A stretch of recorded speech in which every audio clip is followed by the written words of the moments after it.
platform to write about their experiences with discrimination and oppression. She plans to continue her work through film and journalism and will attend Emerson College in the fall. Please welcome Bria Smith.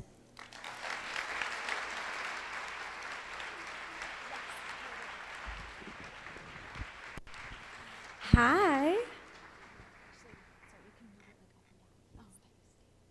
Cool. Sorry, I have rules. I'm going to abide by them. Hi, everyone. My name is Bria. Sorry if my voice sounds a little scratchy. I'm recovering from a cold, but that's not going to stop me from being here and sharing this space with all of you phenomenal women and men who are here, thank you, and sharing stories. So when I'm thinking of a story that kind of defines me as a young woman, I can't think of one because I like to run my brain and make things complicated and always difficult, like always. But when I think of just being a young woman, I have a 3-point principle that it's reflection, digestion, and creation. Can you guys repeat that? Reflection, digestion, creation. So first off, reflection. Reflecting back on like my life as a little Bria, little peeny Bria, starting school. My mom got all of us ready. I was the youngest of 5, so I would go to kindergarten, just so excited to go to school. And I was in a program called Chapter 220. So it would take inner city kids, bus them like 25 minutes outwards to white suburban to diversify those schools. So me with my big backpack on and my crazy hairstyle, sorry mama, you did not know how to do hair that well, putting her on the spot, putting us on the bus stop. And I remember going to school, going into class, so excited to learn, but being faced by people who did not look like me, who didn't represent me. No one I can kind of like relate with because we share different skin colors, we share different experiences and different understandings of who we were as young kids. And at first, that didn't bother me. I was a young child and I wanted to be in school, I wanted to have fun, I wanted to learn and just be a student, but I remember learning about my history in a school that didn't look like me or represent me or even understand me. And it was so hard, especially as a young girl of color, because I was never asked, Bria, how do you feel about this? How do you feel about learning this in this school, in this environment? And my teacher would always tell me, like, Bria, you matter too, just like the other students. And I would say, I thought that I mattered before. So at a young age, I was faced with this, not even understanding to articulate racism or oppression at the age of 6. Young, craving education and knowledge and wanting to be accepted, but not having a safe space to do so. And I would turn to my friends like, girl, did you hear that? Like, that's crazy, but it was this barrier. We didn't have intersectional feminism at the age of 6. There was an understanding of different communities. So I'll go back to my inner city. I'd be faced by this other community of just black individuals, and I wanted to be empowered by them, but I had that disparity. I was too black for the white community, but too white for the black community. So I was faced in this intersection. So as a young girl, if I'm not asked how am I feeling, if I'm not told that my voice is validated and my truth needs to be heard, how am I supposed to feel confident? How am I supposed to come into spaces feeling that I'm supposed to be there and that I'm worthy of a microphone, and I'm worthy of a platform, and that I'm worthy of my voice is supposed to be validated? So reflecting on 6-year-old Bria, I would want to have told her that it doesn't matter what people are setting precedent for you. You defy every narrative and every space that you come into. Creating and digestion and reflection, moving on to absorbing different traumas and hurts to redefine me as a young woman. Just last year, around June, I remember I was asked to join the March for Our Lives tour. I was speaking on a panel about inner city gun violence, and afterwards, the supervisor of the tour came up to me and said, Bria, how would you feel about going out to dinner with us? I was like, yeah, sure, I love free food. Like, where are we going? Like, of course. And then later on, I'm communicating, I'm talking, I'm getting context just in the community. And then later he comes back up to me and he's like, Bria, what do you think about going on tour with us? At this point, I didn't even know they were on tour. I was very oblivious to the entire organization and what was happening. I'd like, give me 1 second. I run off and go call my mom really quick because like I'm only 17. So I'm like, Mom, can I go on tour with these people? And she's like, what? No, you're not going on tour. Come home. And I'm like, Mom, like something in me knew that my voice and 6-year-old Bria was telling me, you need to go. That platform is waiting out for you. And because your voice was silenced when you were younger, this is your new chance for you to lift yourself up. So I'm like, Mom, let me go on tour. Let me talk about inner city gun violence. Let me bring intersectionality into a conversation that doesn't invite people of color to sit there, young women of color to sit there. She's like, put me on the phone with them. I want to know who they are. And so moving forward, I joined tour, packed my bags for 3 days, but ended up staying for 3 months. of the summer. And I remember meeting with politicians, having interviews, being in spaces of gun violence survivors, of the Columbine survivors, the Route 551 survivors, and everyone who has been affected by gun violence, and not understanding how I was supposed to amount to the potential that people were telling me that I had. Because I felt like I was just an inner city kid from Milwaukee. And you say you're from 5 through 206, I'm from 5 through 201, but it still resembled those disparities and injustices. And I felt like my voice did not matter because I did not see black women in these type of avenues. Representation is what fueled me, but I didn't see it. So how do you set precedent for other young women to come into these spectrums and actually revolutionize it for themselves? So in the digestion process, I'm absorbing people's stories, I'm understanding them, and I'm also creating my own. Because in order to have an idea of feminism or women empowerment, every single woman needs to be on the same page. And that's where I ask my counterparts and the allies to understand that in order to digest and progress forward and advance with understanding women empowerment, we all need to be together, uplifting a platform. So moving forward to the next principle of creation, how do I want to make Bria a person that's actually giving back to society, contributing? I remember after the 2016 elections, my school, we don't really have a big people of color community, but a lot of my friends are girls of color, and we were talking about the things that people would say to us, either go back to your country or you don't belong here, or they'll call us the N-word, or they'll tell girls who are wearing hijabs to take off their hijabs, and all these things that were not, that shouldn't have been said.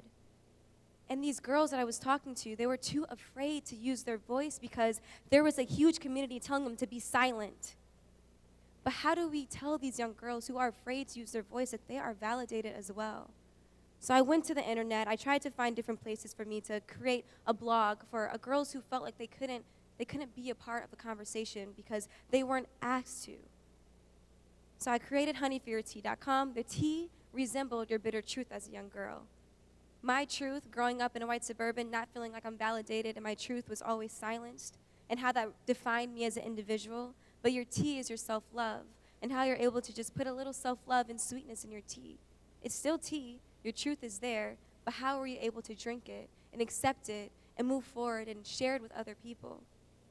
So Honey for Your Tea was created, and I wanted to let young girls know, young girls of color especially, that what you are going through, what you are experiencing is validated. And I will always ask you the question, what do you want to do to change it? And I think it's really funny that people always ask me, like, Bria, you're so young. Like, how are you doing all these things or all these other things? But I explain to them that if I'm so young to be putting my truth into power and activating a conversation, then I was too young to experience injustice at a young age. I was too young to go through these different things. And as young people, or just people in general who want to make change, we have to be invited by older generations to a conversation where we all can be accepted into one. But I'm so grateful for the different things that my mom sacrificed to put me in, or the different things in me going on tour, and understanding that my voice does have sentiment, and that I am validated as a young woman. And it doesn't matter that I can enter different spaces and feel that I'm actually revolutionizing something and changing something, because as a young girl, I want to envision a world where I don't have to say fight the power for women, because that should already be a norm. That should be the narrative. We should be redefining it now so that our children can live blissfully in the future. So I want to repeat the principles one more time: reflection, digestion, creation. Thank you.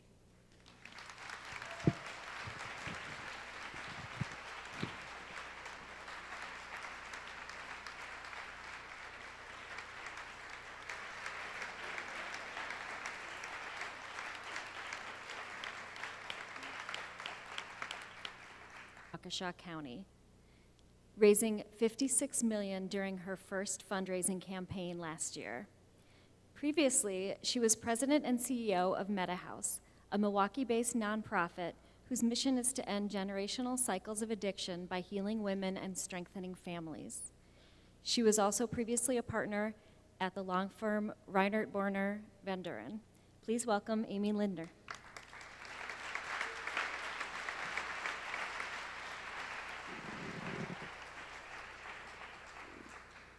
I have a bag of rocks. My path to power was created stone by stone by people who made the choice to care. My mother is part of a line of uninterrupted women who persevered against unfair and sometimes cruel obstacles. Without a high school diploma, newly single, my mom kept my brothers and I fed and housed and clothed, but there wasn't a lot of money or budget for extras. Statistically speaking, there are lots of reasons I could have and perhaps should have fallen through the cracks, but by the care of other people, I didn't. My second grade teacher at Lowell Elementary kept me after school on the last day of class to gift me the classroom's dictionary. She had seen my voracious reading, and she wanted to encourage me to keep reaching higher.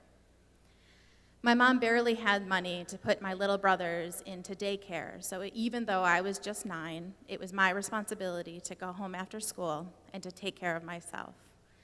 The rule was that I had to stay home by myself, so my mom didn't have to worry about where I was or who I might be with. I still sort of remember the melancholy of watching the afternoon sun fade as I would watch the clock in hopes that my mom would be home soon with my brothers. Girl Scouts was a sunny spot during that time. Mrs. O'Reilly and Mrs. Musial were our troop leaders. They were busy women with full lives, daughters of their own, and yet they poured time and love into every girl in that troop, including me. Mrs. Downing was my third grade teacher, and I specifically remember her writing in my grade school yearbook that she couldn't wait to see what I would accomplish in 10 or 15 or 20 years. At that time, I had not yet seen a family member graduate from college, and in fact, I didn't personally know a Hispanic college graduate. The fact that this luminous woman had hopes and expectations for me sparked the idea that maybe I too should have hopes and expectations for me. Mrs. Bear, my guidance counselor, was the first person who explained the concept of leadership for me, and she encouraged me to run for student council. It was there that I learned that I like having a voice, that I like having a seat at the table to influence decisions, even if our largest accomplishment was getting us up to 2 days where we could buy ice cream at lunch. That's a big one, yeah. In 11th grade, I switched history sections at the semester break, and on that first day, Mr. Brolick asked Ben Waymeyer, who up until then had had the highest score in the class, if he was worried that I would now be competition for that high score. When Ben said that he was not worried, Mr. Brolick told him that he should be. To a girl who the world had taught that my intelligence was something to downplay, it was an important moment of reconsidering whether that was in fact the right lesson. I was in college and hoping for law school when I realized pretty late in the game that I needed a letter of recommendation from a professor to help really maximize my chances of getting into a good school. I didn't know enough at the time to know that really during my college years I should have been cultivating a relationship with a professor, interning, something else to help that professor know what to write about me. And so it was sort of nearly in a panic that I asked my senior year, my constitutional law professor, to write a letter of recommendation.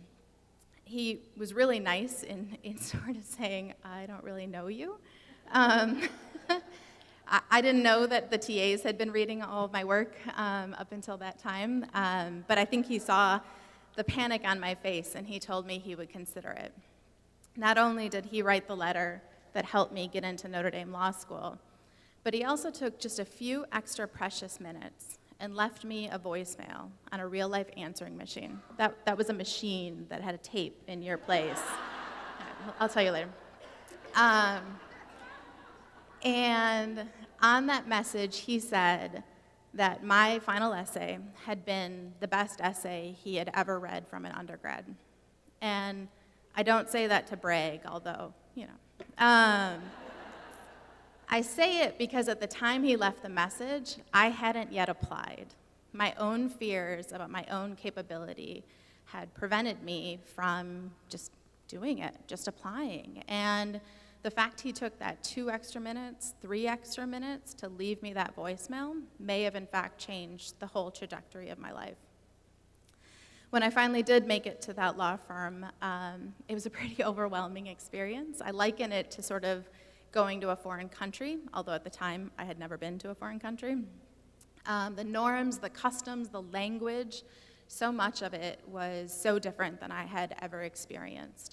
I specifically remember a very senior partner in a meeting saying that on Saturday night he was going to the club, which 2 weeks later when I figured out he meant country club and not the club I had been picturing, made a little more sense. At the beginning of my 3rd year, I was failing. I just was not up to the quality that the law firm needed from me. And there wasn't a single partner sort of assigned to me to sort of help ensure my success. And with more lawyers than time, it really would have been the easiest thing in the world to sort of shrug and let me fail. But Ann Reed decided that wasn't going to happen. Ann Reed gave me honest feedback about my performance, even when it was hard to say and hard for me to hear. She was clear in what the expectations were, and she told me she would be my partner in helping me improve the quality of my work. She was honest, she was consistent, she was encouraging, and ultimately, when I succeeded in turning around the level of my work that I was performing at the time, she was excited as I was. Those extra years that Ann provided me at the firm, me being able to make partner at a large firm in this community, not only helped me build the skills that I continue to use every day in my professional life, but they also gave me very real income that I needed for my very real student loans. It was a good thing. But for Tonnet Calloway, I might still be working as a lawyer. At the time, Tonnet decided to use her power to invest in me. She was a mom of 2. She was a wife. She was also the vice president of global HR for Harley-Davidson and on more boards than I could possibly list. But still, she saw something in me that she thought should be cultivated. Even though I had never run an organization, didn't have an MBA or a master's in public health, she told the executive committee at Maida House that they should consider me for the CEO position there. Because of her clout and her reputation, the executive committee gave me the opportunity of an interview and ultimately the job.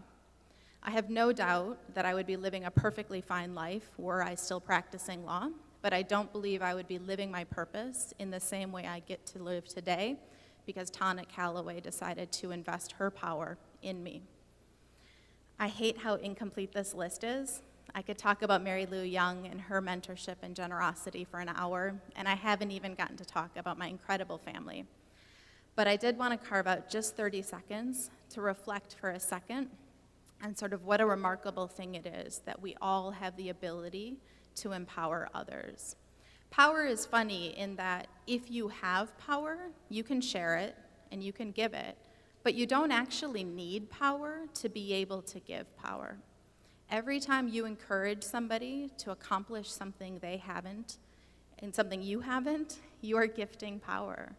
Every time you donate to a nonprofit that's doing work you can't do or don't have the time to do, you are gifting power. My life story to date, good to know I'm not young anymore, Joan, thanks.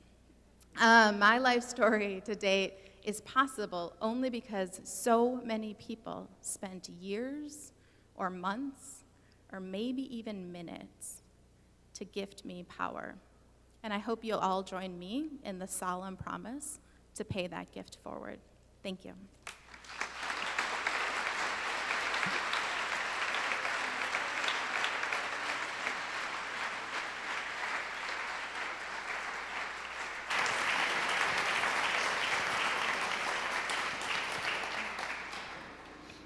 Thank you again to all of our speakers.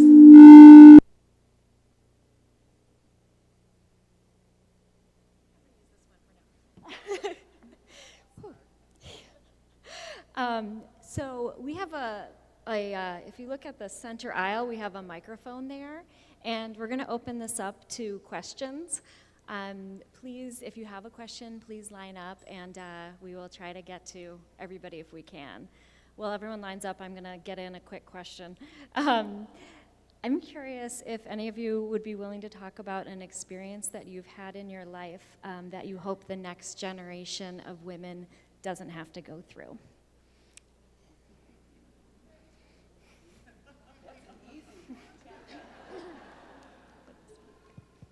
Testing, can you hear me?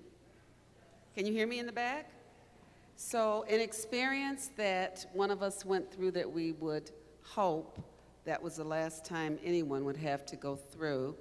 I know that it still happens, but the first experience that came to mind, I won't say where, because I don't want to shame that institution, but I went to a meeting somewhere. How's that for being vague?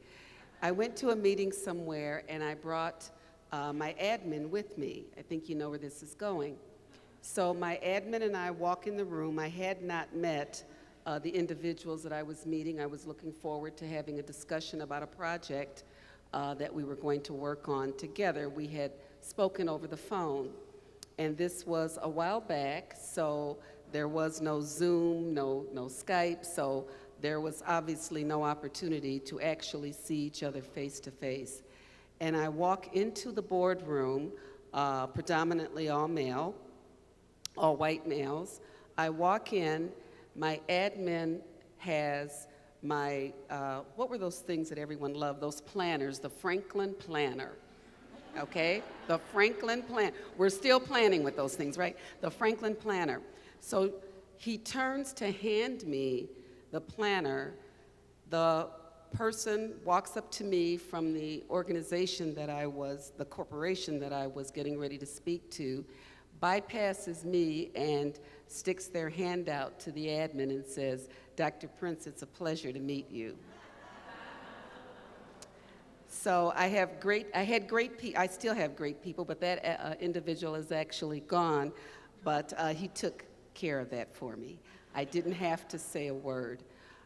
So I hope that there is never another woman, period, who has to be disrespected or thought of because you have walked into the room that it couldn't possibly be you.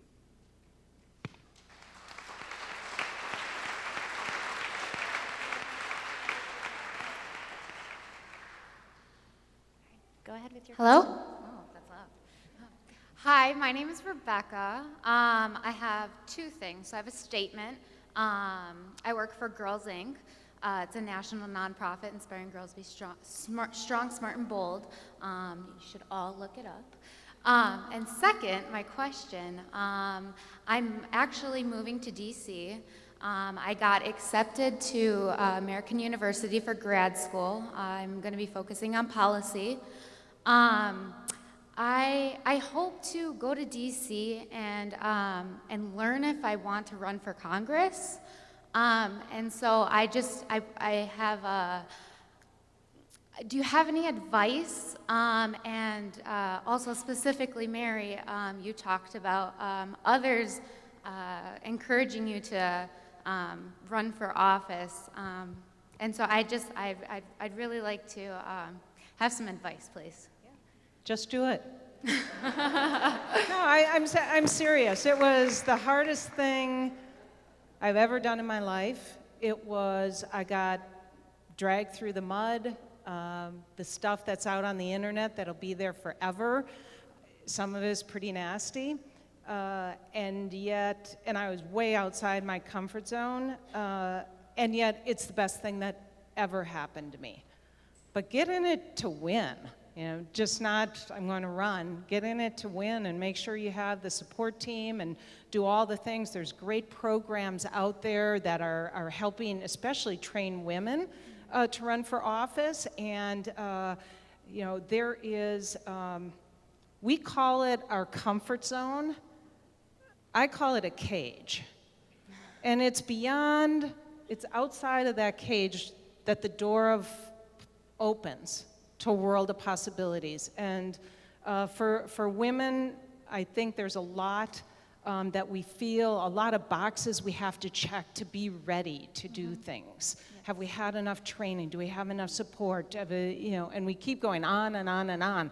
And we want things to be so perfect to be ready. we need to take a leap of faith at some point and have confidence in ourselves.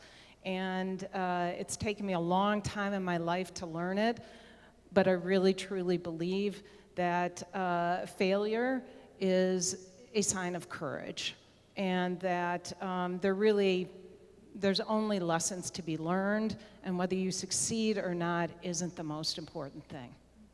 Thank you.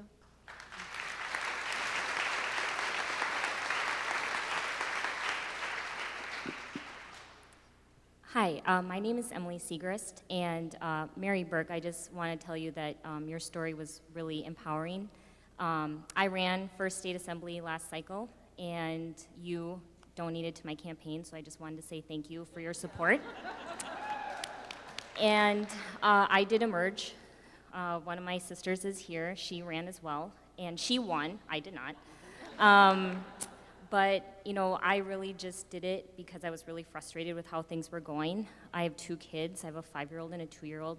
I'm a nurse educator, and I pulled 46%, and I'm running again in 2020 because I really think I could maybe pull off the win. So understanding your loss really hit home, because going into it, I really thought I was going to pull off a win as well, and it was very devastating, but I think that talks about resilience, and it makes you want to try harder. And so for the women who are considering running or whatever, you know, you pick yourself up, and you're going to, you know, at the end of the day, it's about my kids, and I want to ensure that they have a good future. So thank you for your stories, all of you. They were really inspiring.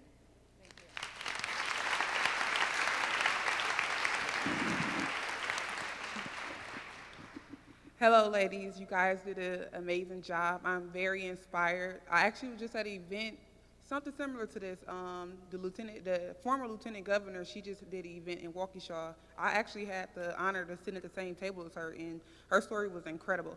So I'm Jessica Curry. I'm the founder of Missionary Curry for Women and Children. It's a nonprofit organization. We have a homeless shelter in Racine County, and we're doing an outreach in Milwaukee County.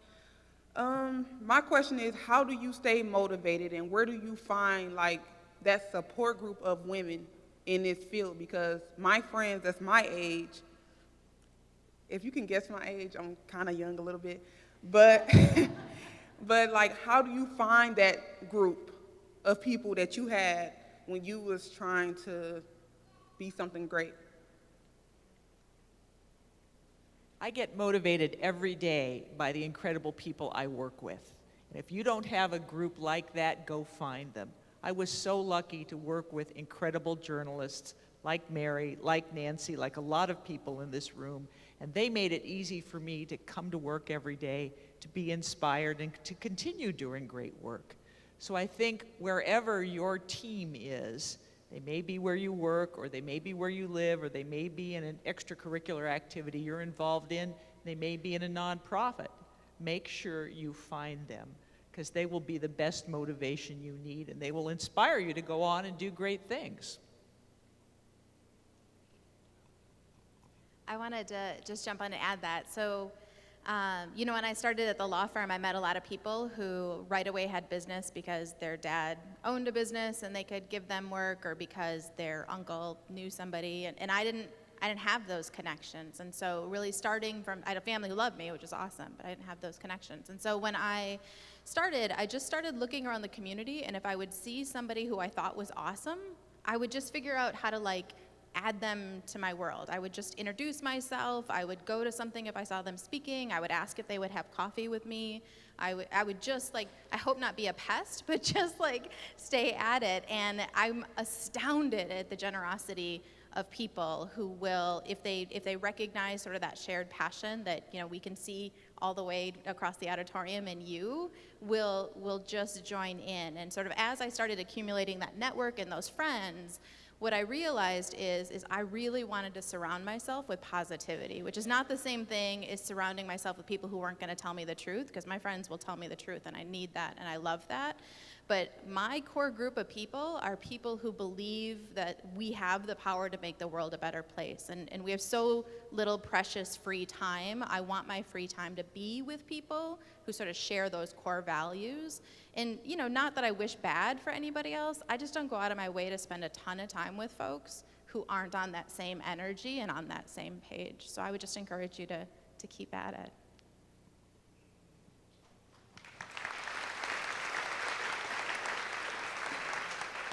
Good words, good and great advice. I think you have to find, I think as people, we look to other people sometimes to help us get through things. If you're a religious person, I think you can find that centered in yourself. Keep yourself motivated every day. Totally agree. Before my feet hit the floor every morning, I just say, you know, thank you, God, for another day to try to get it right. And before my feet touch that floor, because that's how I approach the day. The days are like a roller coaster. Some days you're way at the top, some days you're going to be down in the pits. And I always say that's your opportunity to deep breathe and get ready for the great ride back up. So stay motivated. I totally agree with you. Don't hang with people who are not motivating. You know, I used to say I didn't have aches and pains until I had a girlfriend who woke up every day with an ache and pain and called and told me about it. And then things started hurting, and I thought, I need to stay away from you. And I feel much better. So I agree with all of them. And don't take a chance. What's the worst that can happen if you want to approach an Amy, a Mary, anyone up here? I did it. Some of you might know Gwen Jackson or remember my darling Gwen Jackson. I was 15. I had to write a paper for school about someone you admired. She was the first female executive at a clothing store here in town called Brill's years ago, and she was the first African American. I called her up and I said, they had payphones back then. So I borrowed money, I think it was a dime, and made this phone call, and very quickly, you know, they transferred me to her, and I said, I will never forget this. Hi, my name is Joan Prince. I went on and did not catch my breath for about 3 minutes, and then I stopped. And all of a sudden, this voice says, dear, calm down. Now start over and tell me your name. And I did, and until the day she passed away a couple of months ago, she was my dear, dear friend. So take a chance. Thank you.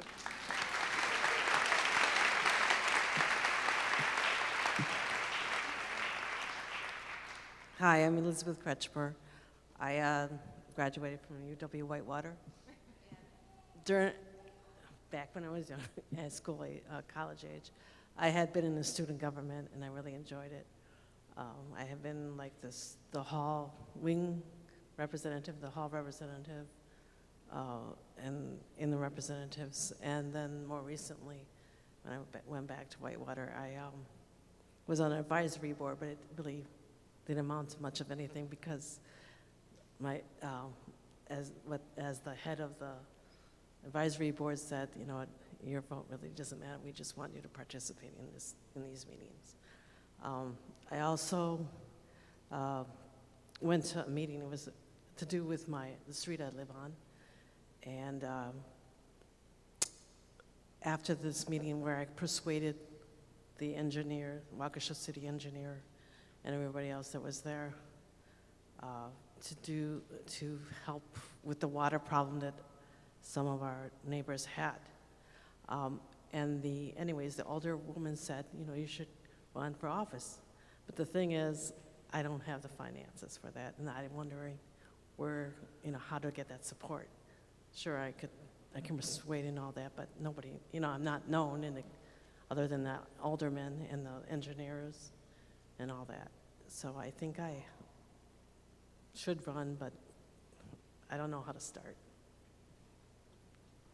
And it's difficult there too because a lot of guys, you know, the people who run have businesses, they have money, they're in the Republican Party. I'm like more independent, but so. It does take money. I'm not going to tell you that you can run without money, but the fact is people do run and get really, really good at asking for money. And in fact, I spend hours every single day asking complete strangers for money, and I never liked doing it at the start, but I actually got really good at it. And the reason is I took it as an opportunity to create a connection and to also understand how I can help that person and support their vision.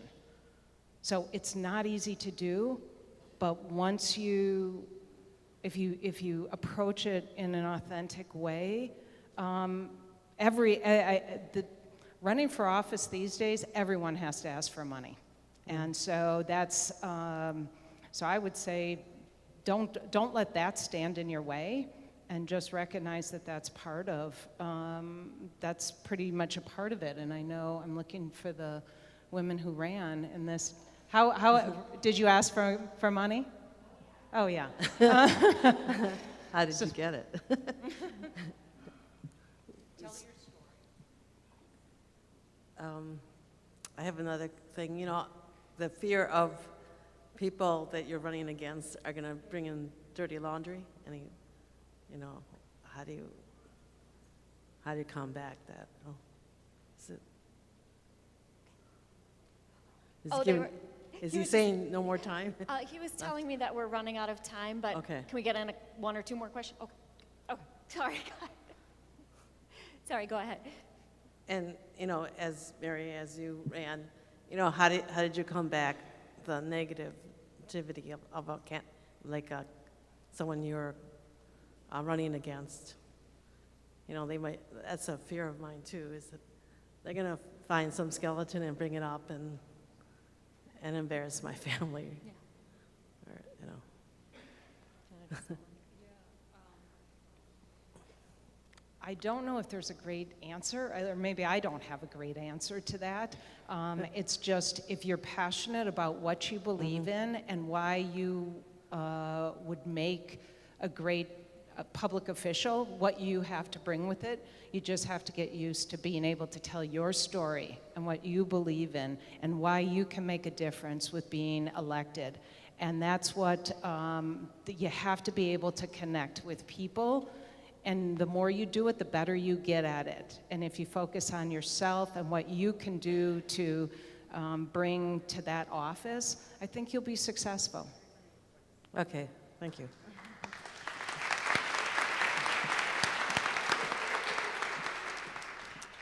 We're running a little low on time, but I got the okay for a couple more questions, so.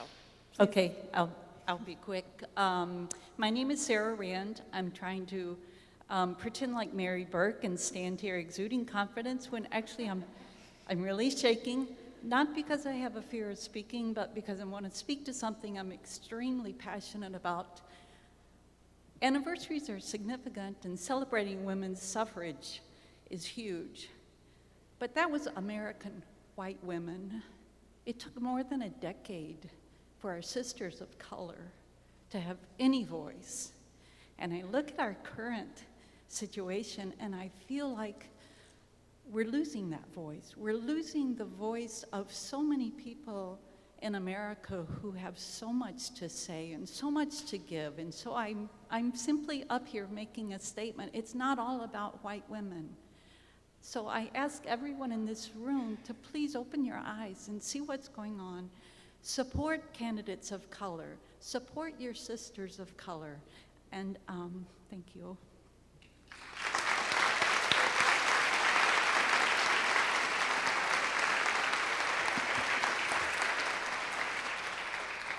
Good evening. I just want to thank her for that comments, because if the whole world thought like her, my life would be so much easier. Thank you. All right. Well, first of all, I want to thank you for taking the time out of your night, panelists, and sharing it with me and all of us. My name is Tiffany Kaler, and I'm the Woman Veteran Coordinator with the Wisconsin Department of Veteran Affairs. So I want to talk about leadership, and I want to talk about breaking barriers, because I served in the U.S. Army, and any women veterans in the room, I want to thank you for your service as well.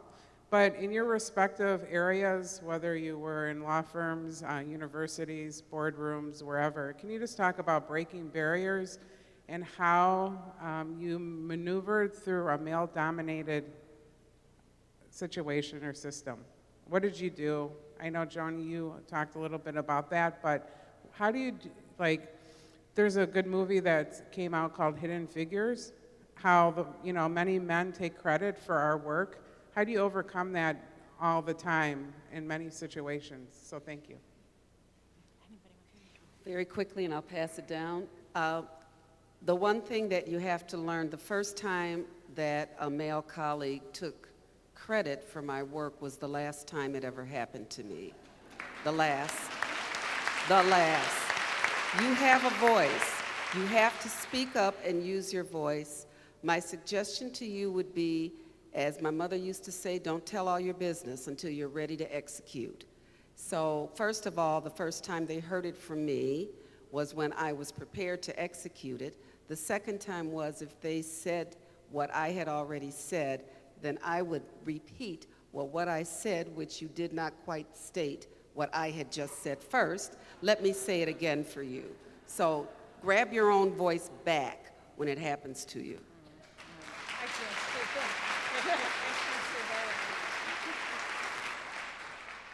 Recommend that you know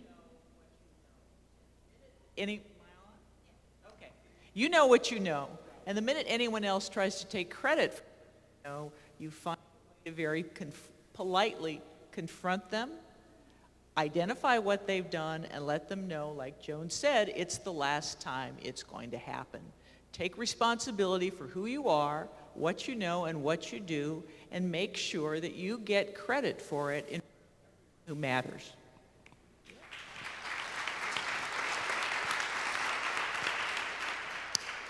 I feel like I'm still in that learning stage and developing stage, but I remember I did an interview once with David Hogg before, and he let me speak most of the time because he's my friend, but when I rewatched the interview, he spoke for 10 minutes, I only spoke for 10 seconds. And he said the exact same rhetoric that I said, and even me saying more than him, and I realized, I was like, should I be upset about that? But I had to redefine that, right? You say, take it back and reclaim it, but that's my truth and it's my story, and the only person that can say it effectively and 100% authentically is myself.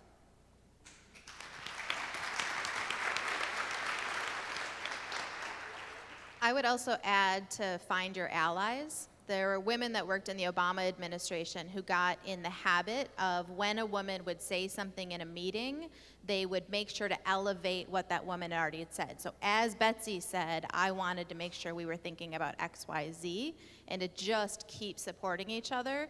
Before the end of the Obama administration, President Obama had noticed that that was happening, and he too had started joining in on that. So this doesn't have to be a women only. There are male allies, thank goodness. And you'll find your people and surround yourself with those people where you can.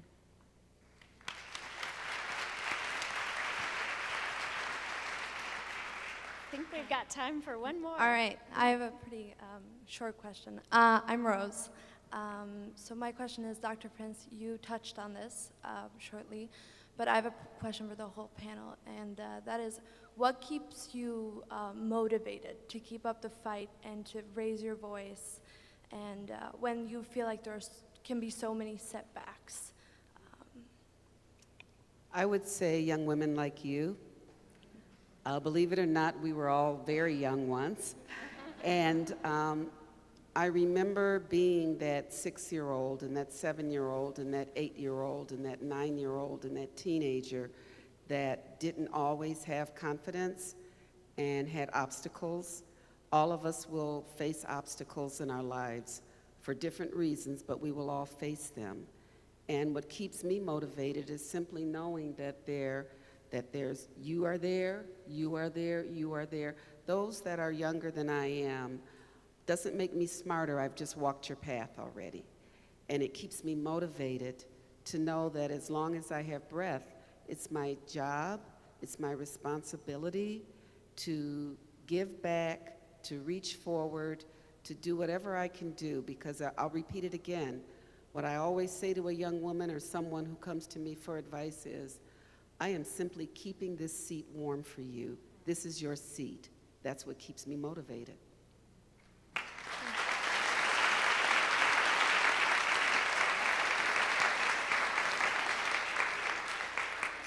I joined Dr. Prince in looking forward. I mean, you don't have to look very far here to see someone incredible, but I also think about the past. My great-grandpa and his wife picked fruit for a living. My grandpa worked at a factory. My mom made it to that bank job. And I now get the incredible privilege to be on a stage like this and get to help raise, we hope this year, more than $56 million to invest in the community where the community needs us. And so all of us have those people who came before us, and just, sort of the beginning we started, and I'm going to hand this over to George, I know, in a minute, but just what an incredible privilege it is to be at a time where many of us might be one of the first accomplishing something, but there's so many people who worked so hard to get as far as they did before we did, and it's just such an incredible privilege. Thank you all for being here tonight.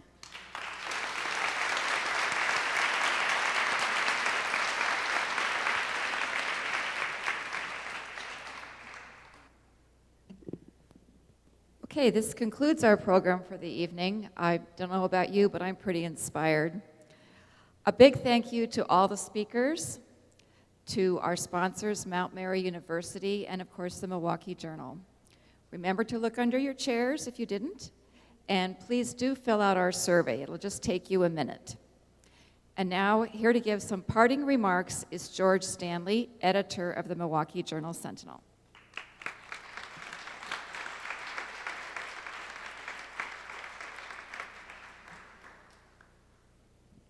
Thank you, Nancy. The Journal Sentinel, tonight with the help of Mount Mary, is holding events that we hope will build bridges in our community and bring people together to find better ways. Can you hear me in back? Is that coming up? Okay. And the fundamental solution, of course, is for us as a community to value all our people, to see others as a gift, a person of great promise, rather than a threat, a competitor, an afterthought, or worse. Years ago, I read a novel that used prayer candle flames in a house of worship as a metaphor for human souls.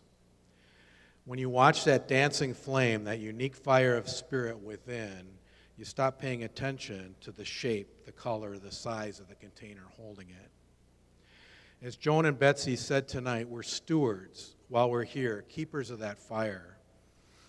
And we need to focus on the candle flames and not the candle holders. I'd like to thank a few of the bright lights with us tonight. Thank you, Christine and Mount Mary, for hosting us. Thank you, Nancy and Mary, for bringing us together. Thank you, Betsy, Mary, Bria, Joan, and Amy, for sharing your brilliant stories. Bria, someday I hope to be half the speaker you are. And thank all of you for being here tonight. Let's please keep the flame of this discussion alive and pay it forward.